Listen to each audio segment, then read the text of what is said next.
சொல்லு, ஆமான்னா ஆமான்னு சொல்லு, இல்லன்னா ஆமான்னு சொல்லு. எதுக்கு மறைச்சிட்டு இருக்க? நீ என்ன நினைச்சிட்டு இருக்கன்னு நுகுசா, நீ என்ன நினைச்சுன்னுக்கிறன்னா என்ன சொல்ற?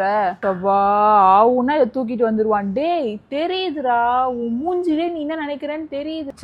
அவ்வளவுதான், அமைதியா இரு, தேவையில்லாம பேசிட்டு இருக்காத. லவ் பண்றேன்னு ஒத்துக்கோயேன். டேய் அப்படி வச்சேன்னு வையன், என்னடா வயசாகுது, இன்னும் 10th முடிக்கல, அதுக்குள்ள லவ் கிவ்னு வந்துட்டான். ஆத்தி அரைஞ்சிருவானோ.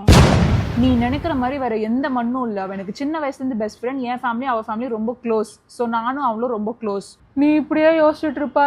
இன்னைக்கு இப்படி புலம்புறவன் தான் நாளைக்கு காலேஜ் முடிச்சு வேலைக்கு போய் அவ என்னடா பண்ணின்னு இருப்பா அப்படின்னு திருப்பி நீ வந்து என்கிட்ட கேட்படா. ஆனா என்னை பத்தி அவ என்ன நினைச்சிட்டு இருக்கான்னு தான் எனக்கு புரியல.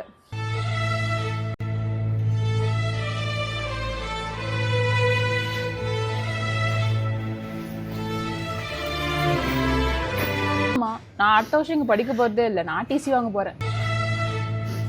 ஏன் நீ ஸ்கூல் மாறுற? சரி எந்த ஸ்கூல் மாறுற சொல்லு. நான் போற ஸ்கூலுக்கு நீ எதுக்கு வரணுங்கிற? நீ இல்லனா எப்படி?